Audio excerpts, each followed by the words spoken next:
We celebrate today the 200th birthday of Fanny Crosby, one of America's finest hymn writers.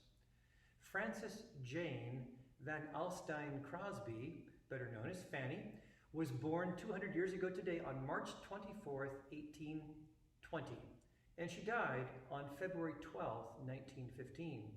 She was an American mission worker, a poet, a lyricist, and a composer. Fanny Crosby was born in the village of Brewster, New York, about 50 miles north of New York City. She was the only child of John Crosby, a widower who had a daughter from his first marriage, and his second wife, Mercy Crosby. At 6 weeks old, Fanny caught a cold and developed inflammation of the eyes.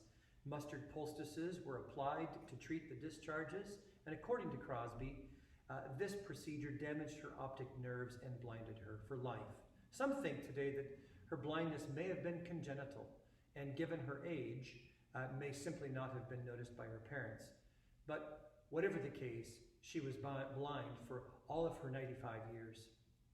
In the year of her birth, 1820, her father, John Crosby, died, so Fanny was raised by her mother and maternal grandmother. These women grounded Crosby in Christian faith and helped her, for example, to memorize long passages from the Bible. When Crosby was 3, her family moved to North Salem, New York, where Eunice had been raised. And when she was 5, she was examined by a physician, and the physician determined that Crosby's condition was inoperable and her blindness was permanent. At the age of 8, Crosby wrote her first poem, which described her condition. Fanny later remarked in her life, "It seemed intended by blessed providence that I should be blind all my life, and I thank him for the dispensation. If perfect earthly sight were offered me tomorrow, I would not accept it. I might not have sung hymns to the praises of God if I had been distracted by all the beautiful and interesting things about me." Fanny also once said, "When I get to heaven, the first face that shall ever gladden my sight will be that of my Savior." When asked about her blindness, Fanny was reported as saying that had it not been for her affliction, she might not have had so good an education or have so great an influence, and certainly not so fine a memory. She was one of the most prolific hymnists in history, writing over 8,000 hymns and gospel songs, with over 100 million copies printed, despite being blind from shortly after birth. She wrote on average 2 hymns a week, every month, every year across her 95 years of life. She was a member of 6th Avenue Bible Baptist Church in Brooklyn, New York, and she wrote many hymns together with her pastor, Dr. Robert Lowry, who wrote the music. Fanny wrote the words. She's also known for her teaching and her rescue mission work.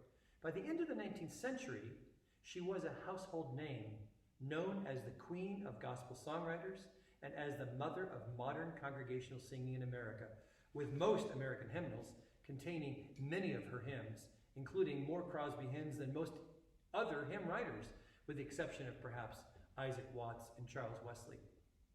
Ira Sankey attributed the success of the Moody and Sankey evangelistic campaigns largely to Crosby hymns. And some publishers were hesitant to have so many Fanny Crosby hymns in their hymnals. They didn't want it to dominate the hymn book, and so Crosby used nearly 200 different pseudonyms during her career. She also wrote non-hymn faith poems and had 4 books of poetry published, as well as 2 best-selling autobiographies. She also wrote the very first cantata by an American composer, a cantata called The Flower Queen. Her hymn that I'm going to play, "All the Way My Savior Leads Me," was written in 1875 when she was 55 years of age. And she writes a little story about that it was a result of prayer. She was struggling financially and needed some money, desperately needed money. And as was her usual custom, she began to pray. Just like here, we begin with prayer, right? And later, recalling the incident,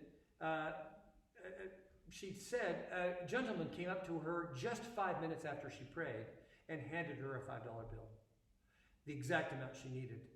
And she said, "I have no way of accounting for this except to believe that God put it into the heart of this good man to bring the money." As both a songwriter and a woman of faith, Fanny Crosby reveals to us The beauty of a life lived in the light of Jesus Christ. Even a blind life, a blind woman living fully in the light of Jesus Christ. Happy birthday, Fanny. And here's to you, 9 songs that you wrote.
Amen.